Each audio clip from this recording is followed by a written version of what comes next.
Hi అండి. ఇప్పుడు మనం కృష్ణనగర్ రైతు బజార్కి వచ్చాము. ఎలా ఉంది వాళ్ళ బిజినెస్, ఎలా ఉన్నాయి, రైతులు ఎలా ఉన్నారో ఒకసారి పలకరిద్దాం. తమ్ముడు ఎలా ఉందమ్మా మన బిజినెస్? ఎంత అమ్ముతున్నావు డైలీ? సేల్స్ ఎలా ఉంది?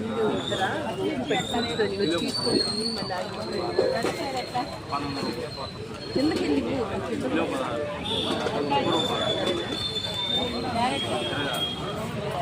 ఏం చదువుతున్నాము?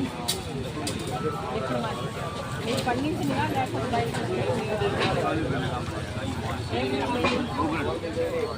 ఏంటంటే చూసారా, ఒక రైతు మీద తను స్వచ్ఛందంగా పంట పండించి రైతు మార్కెట్లో నేను అమ్ముకుంటున్న ప్రభుత్వ పాలన ఎలా ఉంది? ఎవరు ఇప్పుడు రాష్ట్రాన్ని పాలించే నాయకులు? బాగా ఉందా? 100% ఏం చేశాడు నెంబర్ 1 దాంట్లో ఎవరైనా రోడ్లుగా ఉంటున్నాయా? మరి మంత్రి గారు ఎవరు? ఎంపీ గారు ఎవరు తెలుసా?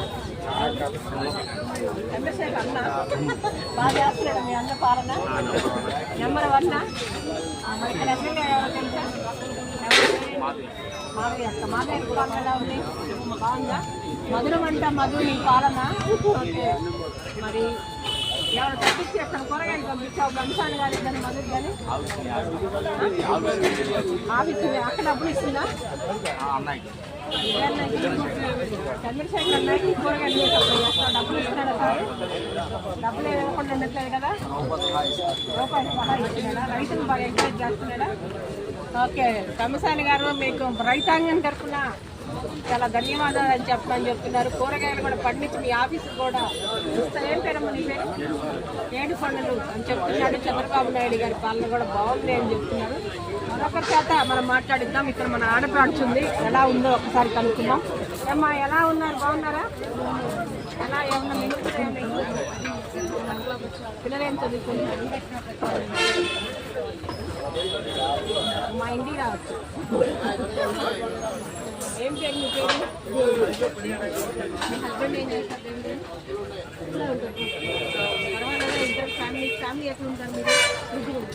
ఇది మీరు పండించినయా బయట తీసుకొచ్చుకుని అమ్ముకుంటారు? 10 రూపాయలు. పర్వాలేదా? మీరు ఎంత ఉంటున్నా డైలీ? వెనక్కి ఎంతగా గర్వంగా సంపాదించడానికి చెప్పచ్చు కదా, బిజినెస్ చెప్పచ్చు. నెలకు 10,000 అన్నా, ఒక 20,000 సంపాదిస్తాం.